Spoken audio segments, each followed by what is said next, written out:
He called me the servant. In the house I built with my own 2 hands. My daughter just watched. They thought they had broken me.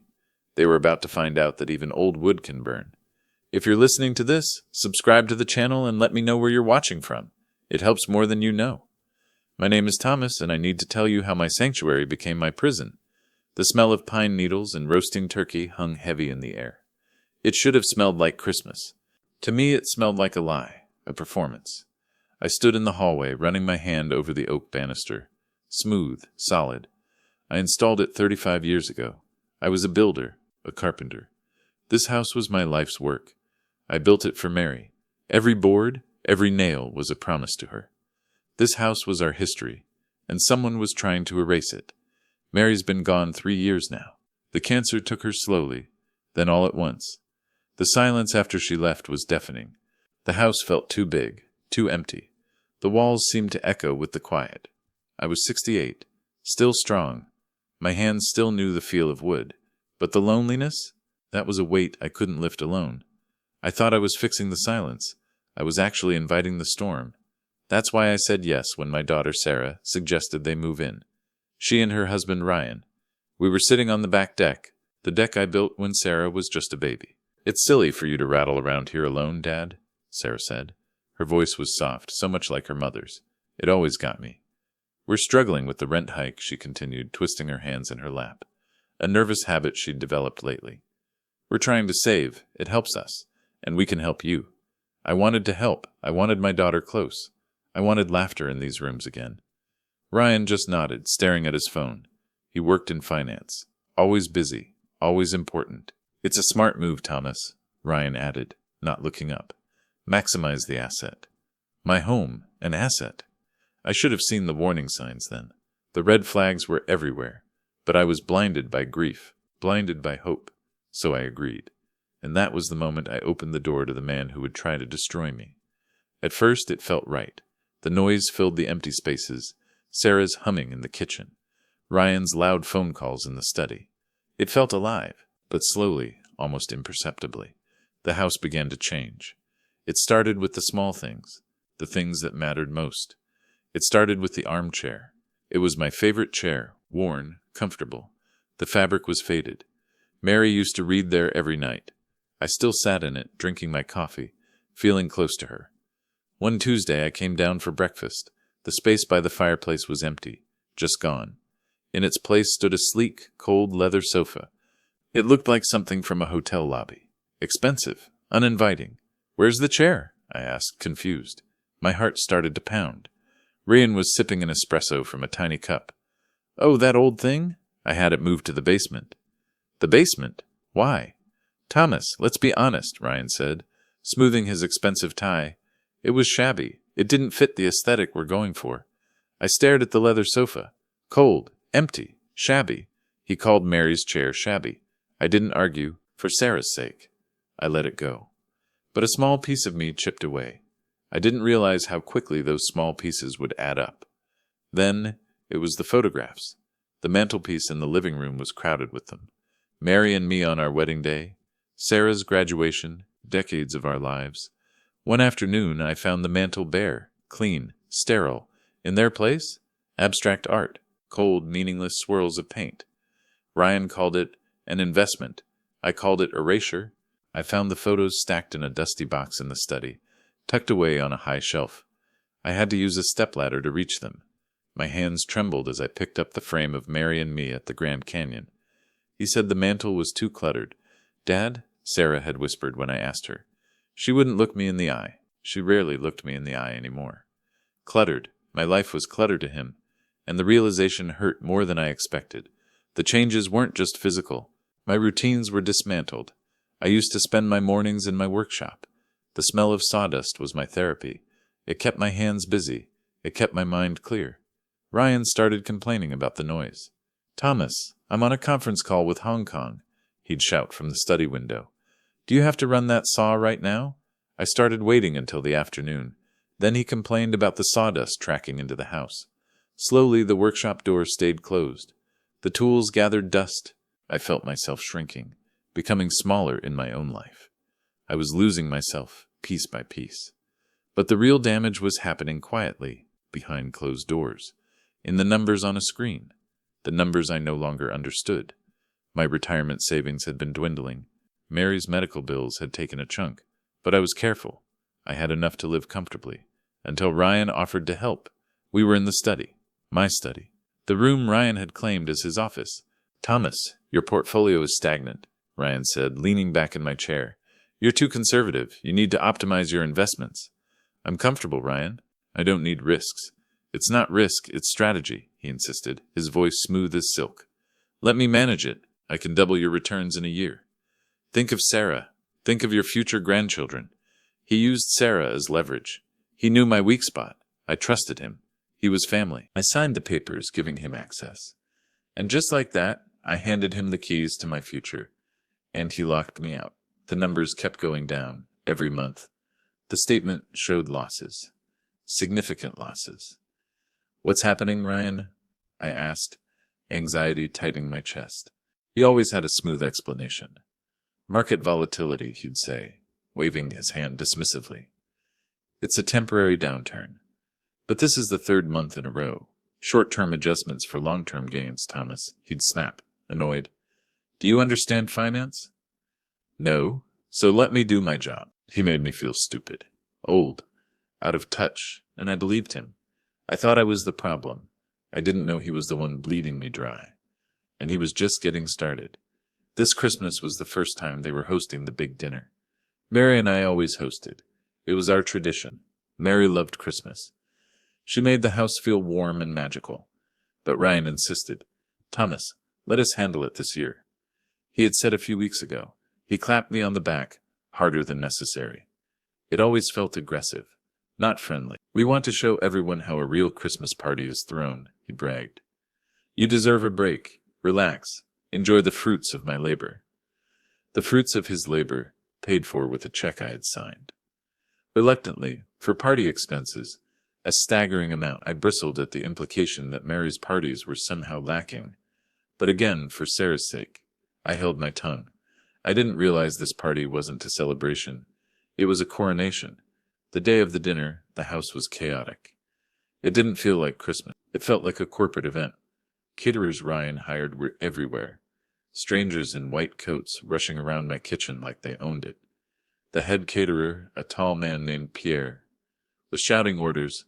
My kitchen, where I taught Sarah how to bake cookies. Now, it was a sterile, stainless steel operation. I felt completely out of place, a ghost haunting my own memories. I tried to help. I always prepared the turkey, using Mary's secret brine recipe. It was legendary. I walked into the kitchen, carrying the bowl of brine ingredients. Pierre stopped me. He looked stressed and annoyed. "Sir, can I help you?" "I'm just going to brine the turkey," I said, trying to move past him. He blocked my path. "Sir, please, we have a system, a very precise culinary process." "I always do the turkey," I insisted. "Not tonight, sir," he said firmly. "We cannot have you interfering in my own kitchen. I am a guest in my own home." I backed away, defeated. The bowl felt heavy in my hands, useless. Just like me, I retreated to the living room. Ryan was directing everything like a conductor. He was wearing a velvet tuxedo jacket. He looked ridiculous. He had rented expensive tablecloths and fancy chairs. The dining room looked like a magazine spread, cold, perfect, lifeless. He even criticized the Christmas tree. The tree I had put up myself. "It's a bit sparse, isn't it, Thomas?" Ryan commented, swirling a glass of expensive wine. He glanced at the tree with disdain.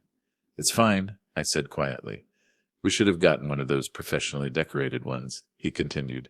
"Flocked, color-coordinated. The aesthetic is important." "It's perfect," I said, my voice barely a whisper. The ornaments were ones Mary had collected over the years. A little wooden reindeer Sarah made in kindergarten, the paint chipped, one antler missing. A glass snowflake from our first trip to New York. They were priceless. To Ryan, they were clutter. I felt Mary's absence more acutely than ever. If she were here, she would have protected our home. But she wasn't here, and I was failing. Sarah was fluttering around, looking stressed. She wasn't herself. She was wearing a tight black dress Ryan had picked out for her, not the warm red sweater she usually wore on Christmas Eve. She looked beautiful, but she didn't look like my Sarah. She looked like Ryan's wife. "Dad, can you make sure the driveway is clear?" she asked, rushing past me, avoiding my eyes. "I already salted it, honey." "Ryan said it still looks slippery," she snapped, her voice sharp. "Please just check it again. We can't have any accidents. Mr. Peterson is arriving soon." Mr. Peterson, Ryan's biggest client. The whole party was designed to impress him. I sighed and went outside. The air was cold and crisp. The driveway was fine. I wasn't the one who was slipping. It was Sarah, slipping away from me. I stood there for a moment looking at the house. The lights were bright, the noise was loud, but it felt cold. It didn't feel like home anymore. It felt like a stage set, a very expensive stage set. I felt a sudden, sharp ache in my chest. Loneliness, the loneliness of being surrounded by people and still feeling completely invisible. They had erased me, and I had let them. When I came back inside, the guests were starting to arrive. Mrs. Gable, our neighbor from across the street, came in first. She had known Mary for decades. "Thomas, dear, how are you holding up?" she whispered, hugging me tight. Her eyes scanned the remodeled living room, the abstract art, the cold leather sofa. I saw a flicker of sadness in her expression, and pity. "I'm managing Martha," I said, forcing a smile. Before she could say more, Ryan swooped in. "Mrs. Gable, welcome to our home." Ryan boomed, his voice too loud, too cheerful. "Doesn't it look spectacular?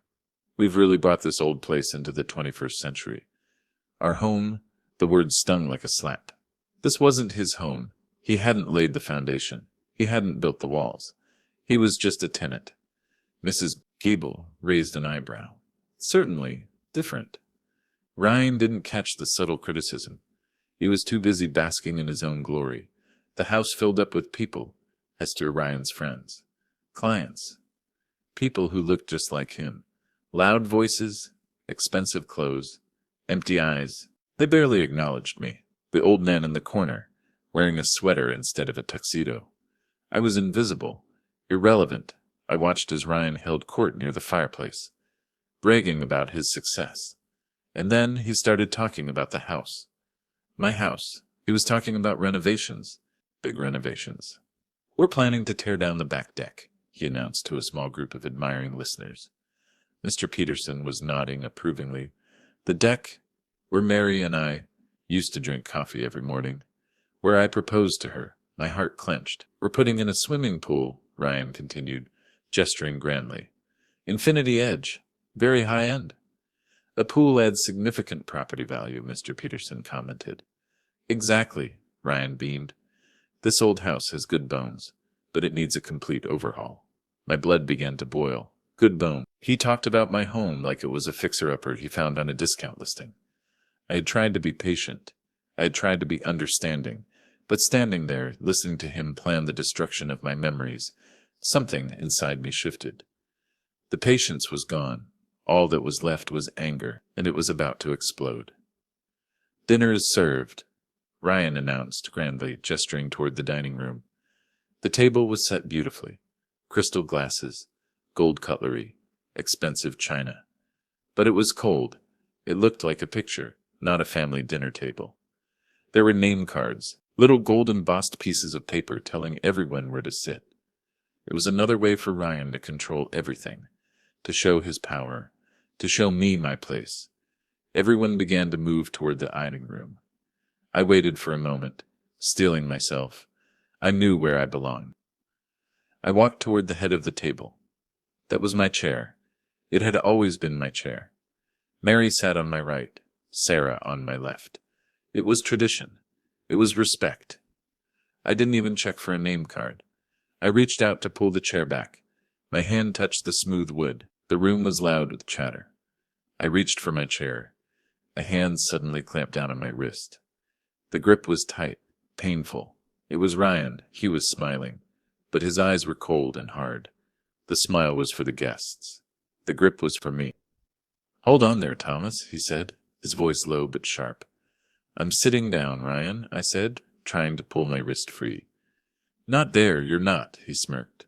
"That seat is reserved for Mr. Peterson. He's a very important client. This is the head of the table, Ryan." "And I'm the host," Ryan snapped. He leaned in close, his breath hot and sour with wine. "Don't make a scene, old man." Then he delivered the final insult. "You can sit at the small table by the kitchen door," he continued. "Or better yet, just eat in the kitchen. We need this seat for someone important." "The kitchen. Like a servant. In my own home. He thinks I'm nothing. Weak, useless." The chatter in the room died down. People were watching. Sarah was near the fireplace, her face pale. She didn't move. "This is my house, Ryan," I said, louder this time. My voice shook slightly, but it was strong. "And this is my chair." I tried to push past him, to claim my seat, but he stood firm, blocking my path. His face turned red with anger. He lost control. The mask shattered completely. He grabbed my shoulder, shoving me back slightly. I stumbled. A collective gasp from the guests. "Are you deaf?" he suddenly shouted, loud enough for everyone in the house to hear. The room fell completely silent. "Go away! You're not invited!" The words echoed in the silence, sharp, brutal, final. I felt a wave of humiliation wash over me. It burned hot and sharp. I looked at Sarah, my daughter. Her silence was a betrayal. She chose him. She really chose him. Ryan must have forgotten where he was. He must have forgotten that everything around him, the walls, the floor, the ceiling, belonged to me. I took a deep breath. The anger I felt wasn't hot and messy anymore. It was cold, sharp, and clear. I looked at Ryan again, then I calmly turned away from the table. I could feel the pitying looks from the guests. I could hear Ryan's triumphant chuckle. He thought he had won. He thought he had broken me. "See?" he muttered to the people nearby, trying to smooth things over. He tapped his temple with his finger. "He's getting confused. It's sad, really. The dementia's getting worse." Dementia. The word hit me like a physical blow. I stopped walking, so that was his game. That was how he explained my reluctance, my sadness, my attachment to the past. He was painting me as incompetent, unreliable. It wasn't just an insult, it was a strategy. He thought I was retreating, running away in shame. But I wasn't retreating. I was reloading, and I was about to find the ammunition I needed. I walked toward the front hallway, but I didn't go to the door. I turned toward the study. My study. The room Ryan had claimed as his office. The hallway was dark. I entered the study. It smelled of Ryan's expensive cologne and stale cigar smoke. I closed the door behind me, shutting out the noise of the party. My hands were shaking. Dementia, the audacity of that lie was staggering. But it explained everything. The way Ryan managed my finances. The way Sarah watched me with pity. He was building a narrative. He was preparing to take control. Not just of the house, but of my life. The cold dread in the pit of my stomach crystallized into certainty. I had to know what he was hiding. I went to the large oak desk. It was the desk I had built myself. Solid, strong. I knew every joint, every grain of the wood. Ryan had taken it over. I tried the main drawer. Locked. My heart hammered against my ribs.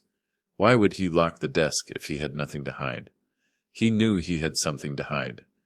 Something big. I looked around the room. On the bookshelf, a heavy brass letter opener. I grabbed it, the metal cold in my hand. I hesitated. I hated the idea of breaking something I had built. This desk was a piece of me. But Ryan had already violated the sanctity of my home. He had stripped me of my dignity. This wasn't about a desk. It was about survival. I jammed the letter opener into the gap above the lock and pushed down with all my strength. The wood splintered with a sharp crack. The sound was loud in the quiet room. The drawer slid open. Inside, stacks of files, neatly organized. Ryan was meticulous. Arrogant, but meticulous. I rifled through them. Bank statements. Investment portfolios. And then I saw it, a thick manila folder hidden at the bottom, labeled with 2 words, Project Freedom. Freedom, his freedom. My prison. I opened the folder and the blood drained from my face. The room seemed to tilt. It wasn't about optimizing my investments. It was about stealing them. The first document was a bank statement for an account I didn't know existed. In the Cayman Islands, it was in Ryan's name, and it was full, hundreds of thousands of dollars. My money, the money he claimed, was lost in the market. The money I had saved for decades. My hands trembled as I turned the page. The betrayal was deeper than I ever imagined. The next document stopped my heart. A series of loan applications, home equity loans, taken out against my house. The house Mary and I had paid off years ago. The signatures on the applications looked like mine, but they weren't. They were forgers. Shaky, hesitant attempts to copy my handwriting. He hadn't even bothered to make them look convincing. He thought I was too stupid to notice. Too confused. He was bleeding me dry. Mortgaging my future. Using my own home against me. But the worst was yet to come. The final nail in my coffin. The last few pages were emails. Between Ryan and a lawyer, they were discussing a petition for conservatorship. They were planning to have me declared legally incompetent, mentally unfit to manage my own affairs, based on the dementia Ryan had mentioned. It was a calculated plan to destroy me. And there it was, the proof. A report from a doctor. A Dr. Alan Thorne. I had never met this man. The report claimed I showed signs of cognitive decline and inability to make rational decisions. It detailed incidents of confusion, memory loss, agitation, incidents that never happened. Ryan had paid him off. He had created a fictional version of me, a version that was weak, helpless, and needed to be controlled. If this story has your heart racing, make sure to hit the like button and subscribe. Every click helps us keep uncovering stories that deserve to be heard. I had to act fast. The plan was clear. Once the conservatorship was granted, Ryan would have full control. He would sell the house, pocket the equity, and put me in a cheap nursing home. He wasn't just stealing my money, he was stealing my life. This dinner party was a victory celebration. The sounds of laughter drifted into the study. They were celebrating while I was standing in the wreckage of my future. The betrayal threatened to shatter me. It wasn't just Ryan, it was Sarah too. She had to know, maybe not everything, but she knew enough. And she let it happen. She chose this lifestyle over her father. I thought of Mary, how hard we worked. This house was our legacy. I carefully took the documents from the folder and folded them, putting them in my jacket pocket. I needed help. I couldn't fight this alone. I pulled out my old cell phone. My fingers fumbled as I scrolled through the contacts, until I found the name John Davis. John had been my lawyer and friend for 40 years. He handled Mary's will. He was a good man. A shark in a courtroom, but a good man. I hit call. He picked up on the third ring. "Thomas? Merry Christmas. Are you okay?" John's voice was warm and familiar. "John, I need your help," I whispered, my voice thick with emotion. "They're trying to steal everything." "Who?" "Thomas." "Slow down. What are you talking about?" I quickly explained everything: the forged loans, the petition for conservatorship, the fake doctor's report. I told him about Dr. Thorne. I told him about Project Freedom. John was silent for a long moment. When he spoke again, his voice was hard, all the warmth gone. "Thomas, listen to me very carefully. Do not sign anything. Do not let them know you found those papers." "I have the papers, John." "I took them." "Good. I am filing an emergency injunction right now. We will freeze all your accounts. We will stop this. It might be too late, John." He moved it offshore. "I will get it back, Thomas," John said fiercely. "Fraud, forgery, financial elder abuse. These are serious crimes. He will go to prison, and so will Dr. Thorne. Prison." The word hung in the air. "My son-in-law." "John," I said, a sudden idea forming. A risky idea, but I needed to end this. "It's tonight. I need you to do something else for me. Call the police. Send them to my address." "The police? Why?" "Tell them there is a situation unfolding. A case of fraud and abuse. I have the evidence. Thomas, are you safe?" "I'm safe," I said, "but I need witnesses. I need this to be public. I need to expose him. All right, Thomas. I'm making the call now. Be careful. I hung up the phone. My hands were steady now. The fear was gone, replaced by a cold, hard resolve. I was a builder. I fixed things that were broken. And tonight, I was going to fix my life. I was going to tear down the walls of deceit he had built around me. As I stood up, the study door swung open. Sarah stood there, her face flushed, a glass of wine in her hand. "Dad, what are you doing in here?" she asked, her voice slurring slightly. "You're missing the party." She stepped into the room, and then she saw the broken drawer, the splintered wood. Her eyes widened. "What happened to the desk?" she asked, her voice suddenly sober. I looked at her. My daughter, the woman who was letting her husband destroy me. "I was looking for the truth, Sarah," I said quietly, "and I found it." "The truth? Dad, what are you talking about? You sound confused." There it was again, confused. The word Ryan had planted in her mind. The lie she had accepted. "Did you know, Sarah?" I asked, my voice trembling with grief. "Did you know he was forging my signature? Did you know he was stealing my retirement savings?" She flinched. "Dad, that's crazy. Ryan is managing your money. Did you know he was planning to have me declared incompetent? Did you know he was planning to put me in a nursing home?" Sarah gasped. The wine glass slipped from her hand and shattered on the wooden floor, spreading a dark red stain, like blood on the oak planks. "No," she whispered, her eyes wide with shock. "No, Dad. That's not true. Look at them, Sarah. Really look." I pulled the documents from my pocket and held them out to her. She hesitated, then took the papers with trembling hands. She read them, the bank statements, the forged loans, the emails about the conservatorship, the report from Dr. Thorne. Her face grew paler with every page. I didn't know," she stammered, tears welling up. "He told me the loans were for the renovations. He told me the doctor was just a routine checkup." She looked up at me, her eyes filled with fear and denial. "He wouldn't do this to us, Dad. He loves me. He loves himself, Sarah," I said softly. "He used you? He turned you against your own father." She started to cry. Quiet, heartbroken sobs. But it was too late for tears.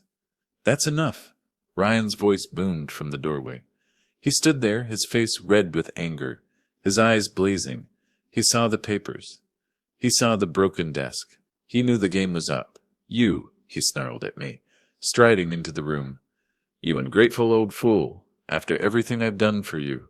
"Everything you've done to me, Ryan," I corrected him. He lunged forward, trying to grab the papers from Sarah's hand. She pulled them back, horrified. "Ryan, is this true?" she asked, her voice shaking. "It's complicated, Sarah," he said, his voice smooth again, manipulative. "It's finance. Your father doesn't understand. I was protecting the assets, protecting them by stealing them," I asked. "Shut up," Ryan shouted, turning on me. He grabbed my arm, his grip vicious. "You have ruined everything. You stupid, confused old man." He raised his hand as if to strike me. "Don't," Sarah screamed, stepping between us. Ryan froze, surprised by her defiance. He let go of my arm, shoving me back. "Fine," he spat. "Believe his lies. But when we lose this house, don't blame me. We're not going to lose the house, Ryan," I said calmly. "You are." I walked past him, out of the study, and down the hallway. The sounds of the party grew louder. Laughter, music, the clinking of silverware. They were having a wonderful time, oblivious. It was time to end the performance. I reached the archway of the dining room. The main course had been served. The guests were eating, drinking, enjoying the hospitality of a thief. I didn't go to the table. I didn't go to the kitchen. I walked straight to the front door. The door was heavy oak, one I had installed myself. I unlocked the deadbolt. I turned the knob and pulled the door wide open. A blast of cold winter air rushed into the house, carrying snowflakes with it. The wind howled, sweeping through the hallway and into the dining room. The candles on the table flickered and went out. The music stopped abruptly. The sudden cold and the silence brought the party to a halt. Everyone turned to look at me, standing in the doorway, the snow falling behind me. I took a deep breath, the cold air filling my lungs. I felt stronger than I had in years. "The party is over," I announced, my voice clear and steady. cutting through the silence. Ryan rushed into the hallway, furious. "What are you doing, Thomas? Close the door. You're letting the cold in." "I'm letting the truth in, Ryan," I said.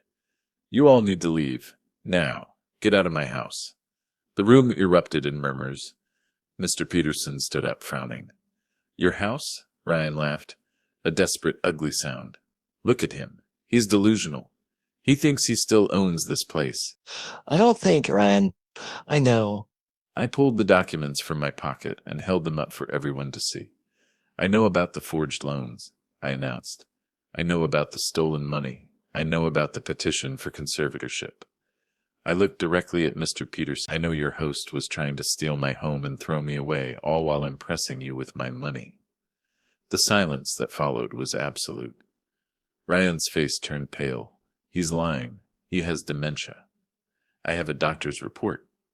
Ryan stammered, desperate. "A fake report," I corrected him. "From a Dr. Alan Thorne. A doctor I've never met." At that moment, flashing blue and red lights illuminated the falling snow outside. The sound of sirens grew louder, then stopped in front of the house. Ryan froze, his eyes wide with panic. 2 police officers walked up the driveway and stepped into the house. "Mr. Thomas?" the older officer asked, surveying the scene. "I'm Thomas," I said. "Thank you for coming." "What is going on here?" Ryan demanded, trying one last time. "Officer, my father-in-law is having an episode." "He's confused." The officer looked at me, then at Ryan. "We received a call from a Mr. John Davis," the officer said, "regarding allegations of fraud and financial elder abuse." The words hung in the air, heavy and final. The guests gasped. They started gathering their coats, eager to escape the scandal. Mr. Peterson looked at Ryan with disgust. "You're a disgrace, Ryan. If you've done anything improper with my investments, I will destroy you." When the last guest had left, the house was silent, except for Sarah's quiet sobs in the hallway. Ryan realized he was cornered, his facade shattered. "This is a misunderstanding," he stammered, his voice trembling. "I can explain everything." "You can explain it to the judge," the officer said. He stepped forward and took Ryan's arm. "Sir, you are under arrest for fraud, forgery, and financial exploitation of an elder." Ryan tried to pull away. "No, you can't do this. It's Christmas." The officers handcuffed him. The cold metal clicking shut was the most beautiful sound I had heard in years. He looked at Sarah, desperate. "Sarah, help me. Tell them your father is lying. Tell them he's crazy." Sarah was standing by the Christmas tree, tears streaming down her face.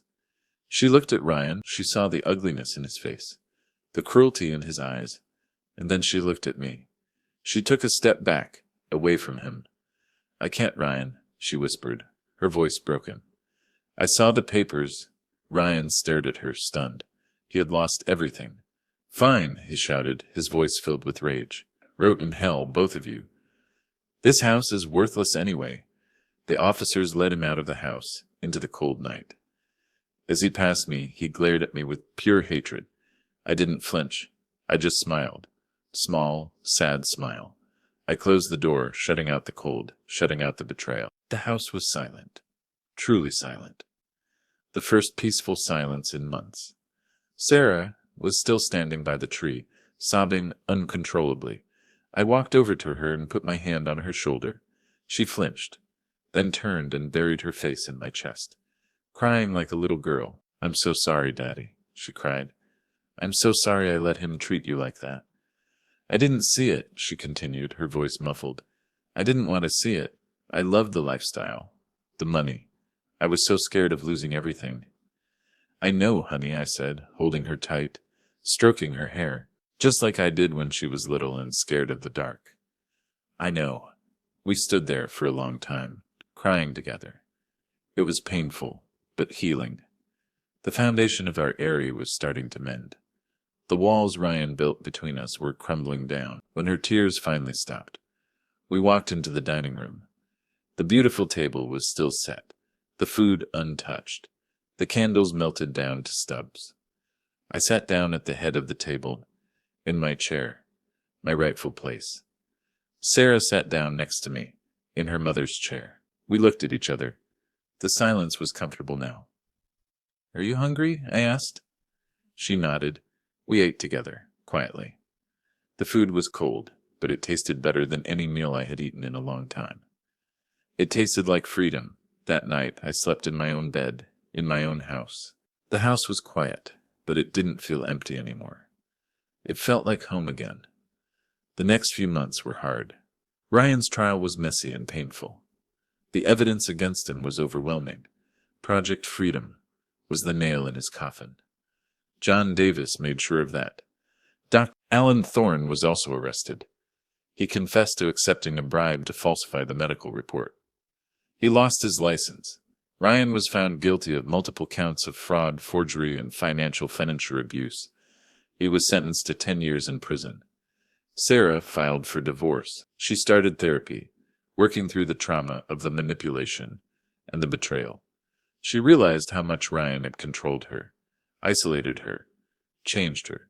She got a job, a simple job at a local bookstore, but it was hers. She started to rebuild her life, piece by piece. We started to rebuild our relationship too. It was a slow process, like rebuilding a house after a fire. The structure was still there, but the damage was extensive. But we were trying. We were healing. I started working in my workshop again. The smell of sawdust and the feel of wood under my hands brought me comfort. My sanctuary, the first thing I did was repair the broken desk. I sanded the splintered wood, reinforced the joint, installed a new lock. I made it stronger than before. Just like me, I brought the armchair up from the basement. It sat by the fireplace again. It wasn't shabby. It was loved. The following Christmas, the house was quiet. Just me and Sarah. We cooked together, using Mary's recipes. The turkey was brined perfectly. The house smelled like cinnamon and love. The tree was small, decorated with the old ornaments. The little wooden reindeer Sarah made was front and center. We sat at the dining table. No name cards, no caterers, no performance. "Merry Christmas, Dad," Sarah said, raising her glass. She was wearing the warm red sweater again. She looked like my Sarah again.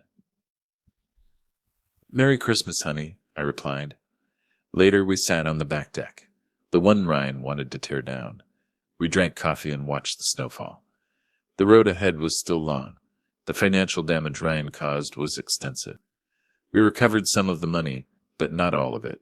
But we were managing. The emotional scars would remain. But as I sat there with my daughter watching the snow blanket the house I built with my own hands, I knew we would be okay. I had lost a lot. But I had regained my dignity. I had regained my daughter. And I had regained my home. A home is not just wood and nails. It's not about property value or aesthetics. It's about love, respect, and family. And sometimes you have to fight to protect it. Sometimes you have to tear down the walls of deceit to reinforce the foundation of trust. I looked up at the sky, a tear tracing a path down my cheek. It wasn't a tear of sadness, but of relief and gratitude. "We're home, Mary," I whispered into the cold air. "We're finally home." Thanks for listening. Please rate our story in the comments. If you enjoyed it, don't forget to subscribe. Your support means a lot, because your time matters.